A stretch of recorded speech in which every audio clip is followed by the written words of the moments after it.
In the wake of the Ravens' Week 3 loss to the Colts, all of us are disappointed. All of us that are Ravens fans, at least myself included. One of the things I forced myself to do today when the film came out was watch Kyle Hamilton on a selection of 10 or 12 plays. We knew in weeks 1 and 2, or after the first two games, that he was capable of more than what we had seen so far. I actually had a video ready for like Saturday morning about Kyle Hamilton, that he could give us more, and he certainly did. I don't think any of us would have guessed the impact he was going to have against the Colts, though. I mean, his uses as a blitzer was both spectacular and ironic. Additionally, I think it was strategic. I think it was part of the plan. But let me get it to the sense about it being ironic. One of the things that's come up talking about the Ravens offense is that late blitzers, people who show up late, are giving us trouble. That's a fact. Doesn't matter whose fault it is, it's just true. And then we kind of pull that out of our hat this week against the Colts. Additionally, I think it was strategic. We certainly want all of our guys out there, but even with Geno Stone and Darrell Worley on the field a lot, I think part of the plan was to roll Hamilton up, and I'll show you two plays I think that illustrate that. In terms of the protection being set, and then an inside linebacker or a safety inserting late or rushing off the edge, clearly intentional, and I'll show you the end zone angle of some of these plays so you can check it out for yourself. But in Hamilton's case, he was incredibly effective at this role, and his athleticism, I think, was shown on a couple of plays. I'm not sure whether I have the play in here where he batted down a pass. Hopefully, I do on another blitz. He covered well at times. I got him covering Josh Downs twice in this video. I'll show you those plays. I would like to see him used to the boundary a little bit more, but then teams might just attack to the field. Really, we need Kyle Hamilton at the point of attack, period. We need him wherever the ball is going. After you watch this film, you'll probably feel the same way. Let's get to the film. You guys let me know what you think of the video as we go through it here. This is going to be a 3rd and 8 on the Colts' first possession from near midfield, and this is Hamilton's first sack. He's rushing off the edge. A couple of things to notice is the closing speed. It's ridiculous, first of all, along with his length. But second of all, we're dropping both D tackles out. And I'll show you the end zone angle in a moment so you can see it. So we're forcing the edge guys to be occupied, the guard and tackle. Hamilton off the edge, dropping both D tackles out. Same stunt that I think I remember talking about when Calais Campbell almost got an interception against the Browns in maybe 2020. Maybe it was 2021. End zone angle, same play. Hamilton left side. You can see Worley and Stone are the two high safeties. I think we're up 7-0 at this point already, and we look like we're rolling after we get a sack by Hamilton, where he almost forced a fumble on that one. Very similar to the forced fumble he had later on. All right, second possession, 3rd and 1 from just before midfield. Here's Hamilton. Him and Tavius Robinson, I think, are going to get involved in the tackle. It's a 2-yard gain. Moss gets the first down. I thought Robinson acquitted himself well. This is one of those situations where I think I've heard people say, he has a nose for the ball. I'm talking about Hamilton. He has a nose for the football. Gets his hands off of a tight end, closes down. Yeah, they get the first down, but that's the type of move, that's the type of hustle and finish to the play that forces fumbles sometimes and can have an impact, if you ask me. All right, next play. This is 3 plays later, actually. 3rd and 8 from the negative 38. You know what's coming. Roquan, if you ask me, is occupying the tackle over here to this side, and we're going to drop out Clowney and Ojabo, both from the same side, both from the boundary side. So we're still bringing 5 and dropping people out. This is another one that was close to a forced fumble. I think it's interesting, and I'll show you the end zone angle too. I think it's interesting that Clowney and Ojabo are dropping both from the same side. A little bit of a wrinkle in this stuff. Give McDonald credit. He identified something that would work, and he picked the right guy to do it. Hamilton plays through contact. You can see him trying to reduce the surface contact area for Moss by dipping under, and he just finishes. At least on Sunday he did. End zone angle, same play. Like I said, Ojabo is going to drop out. Clowney is going to drop out. Roquan and I think Matabike are going to occupy the right guard, right tackle. We identified something in the pass pro scheme by the Colts that made this possible. Excuse me, I didn't mean to go back to the last play. We identified something that We felt like we were going to be able to exploit, and we certainly did it. Hamilton got 3 sacks on what looked like his first 3 blitzes. Second quarter now, third possession. Hamilton is down at the bottom. The screen to Pittman. This is ridiculous. I mean, this is the way you want it done when you're a force player, when you're an outside linebacker slash strong safety in a 4-4 look. My first experience coaching was in a 4-4 defense, and I was coaching the outside linebackers. So these were a nickel, basically, is what it was. But you want them to force things inside. You want them to set the edge and force everything to happen inside. But what you don't often have, and what I certainly never have been around, is a 6'4", 225, 230-pound guy who has the frame to run through this contact by an NFL tight end. I'll pull this back in a minute. And when I say the contact, it's no small feat for him to not get dislodged and widened up there on this. And oh, by the way, he finished the tackle. Look at the effort our guys gave. Like, yeah, we lost. I know we gave up 120 yards rushing to Zach Moss. We lost the game, but the effort was amazing. If you ask me, that's Queen over here, and he's the guy who dives, I think, on this side of the field. This is the tight end who's going to try to expand Hamilton, and because of his frame and the way that he takes on the block with his inside shoulder, he's able to stay in a body position where he can still make the play on the outside. And then you've got help from the backside. Like I said, that's Patrick Queen from the boundary side, the other side of the field, diving over the top. End zone angle, same play. Just to highlight Queen. Yeah, he got beat by Moss on a touchdown, but I love that dude in terms of a player. Love watching him play, and I think he's going to make big plays for us. So he's coming on a blitz. There's Hamilton on the tackle. You can see he's down there on Pittman's legs. Queen going in to finish it off. We played with a reckless abandon yesterday, and I love it. All right, this is fourth possession. I think it's a 3rd and 1. Again, Moss is going to get the first down. Hamilton's up here. He's going to insert into the gap. I don't know if I give you the end zone angle of this one, but he sees, I think I do actually, he sees the wall of Indianapolis blockers developing, and he inserts in the right place. Hamilton is just a natural football player. You can see what I mean by the wall of blockers here. And when you get the end zone angle, you'll see the nice clean insert. It's a first down. Moss gets the first down, but Hamilton is playing at a really high level, and I think he's getting involved in things that other safeties don't get involved in. I shouldn't say other. There's 6 or 8 or 10 other safeties in the NFL who do these things. Kyle Hamilton's just one of them. And oh, by the way, he's only 22 years old, which I think is incredible. Hopefully we get more weeks like this from him. And at some point, we have to start talking about when the Ravens should re-sign him so that we don't get outpriced when it comes time for the guy after his 4th year. All right, another play from the 4th possession, 1st and 10. He's down here to the boundary. And this time he's not tackling Pittman. He's fighting Pittman off. Pittman is trying to throw a block for Josh Downs.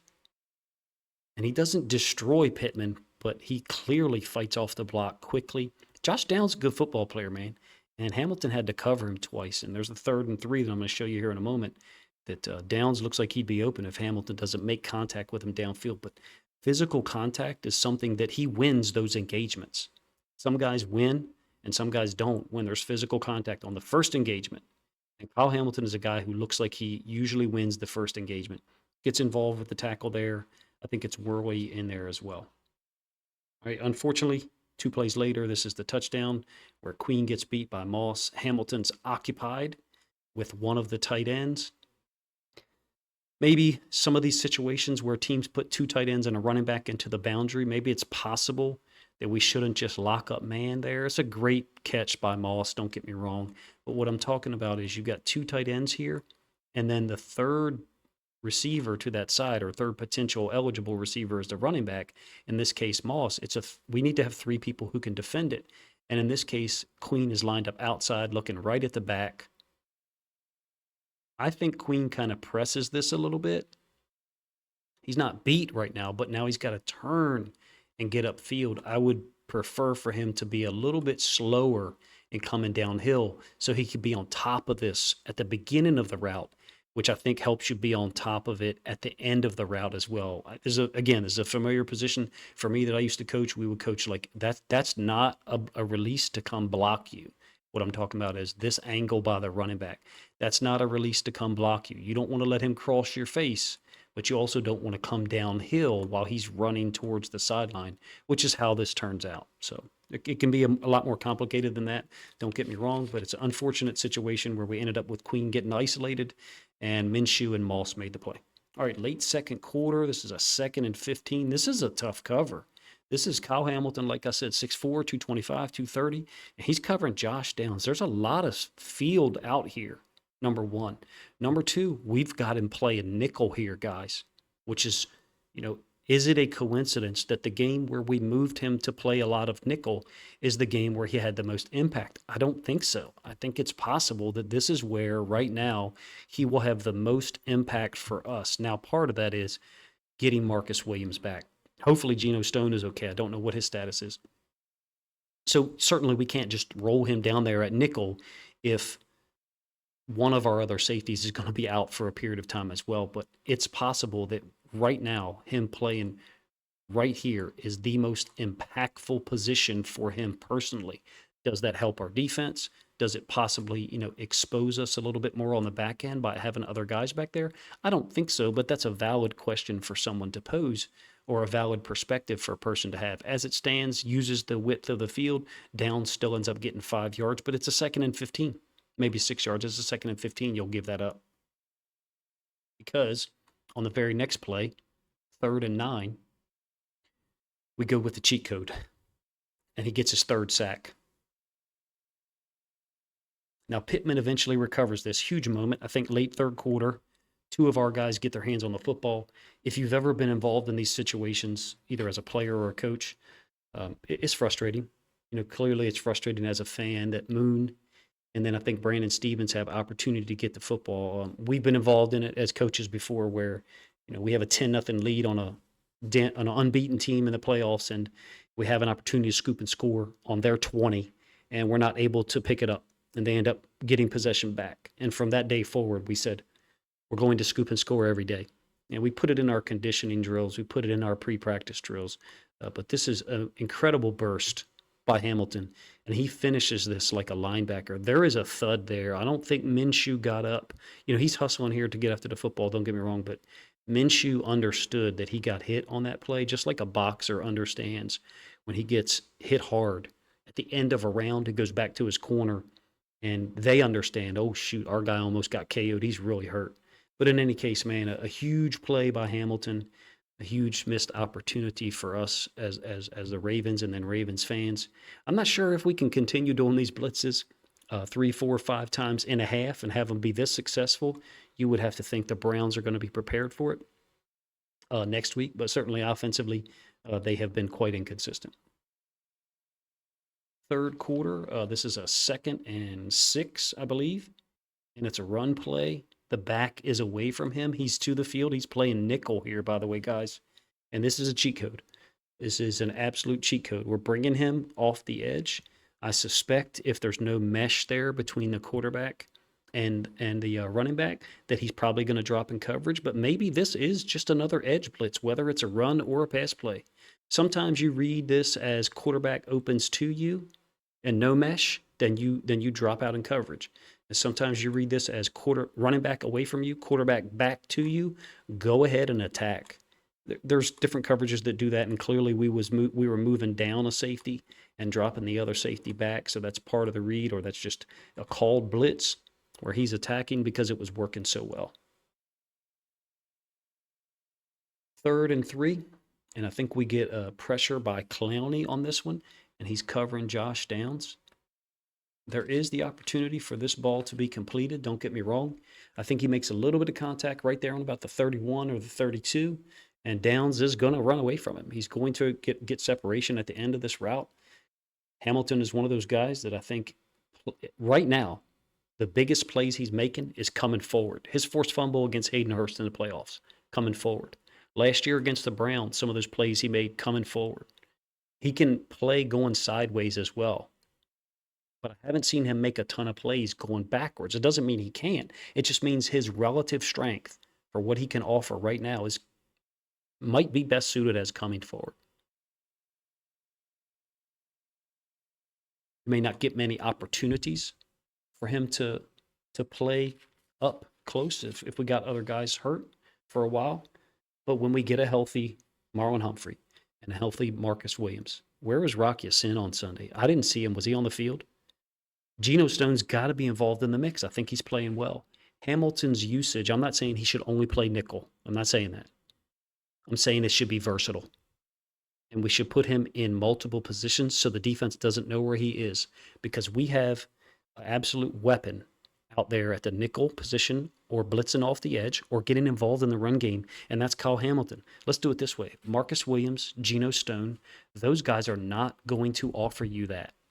I don't think that Ardarius Washington was going to offer it in the same way. Hopefully he comes back healthy at some point this year.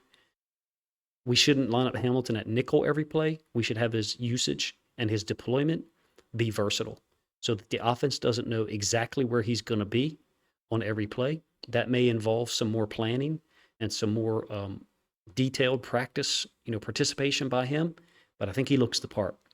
It was the most athletic and most dangerous we have seen him in his young NFL career to this date, and it was coming forward. It was playing the nickel position.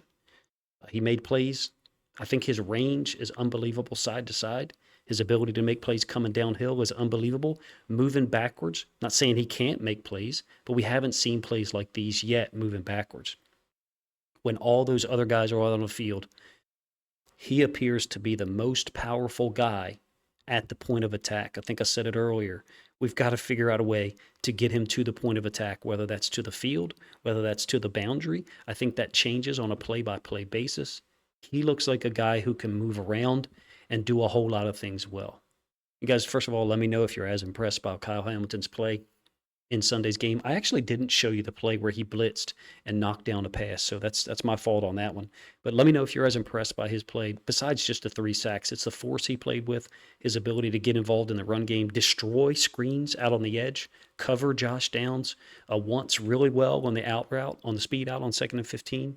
And then the last play you saw, the 3rd and 3. And then if you think I broke down the plays well, please let me know in the comment section. If you think other Ravens fans would enjoy this video, please consider grabbing a link to this, sharing a link out on social media to help this content get more reach.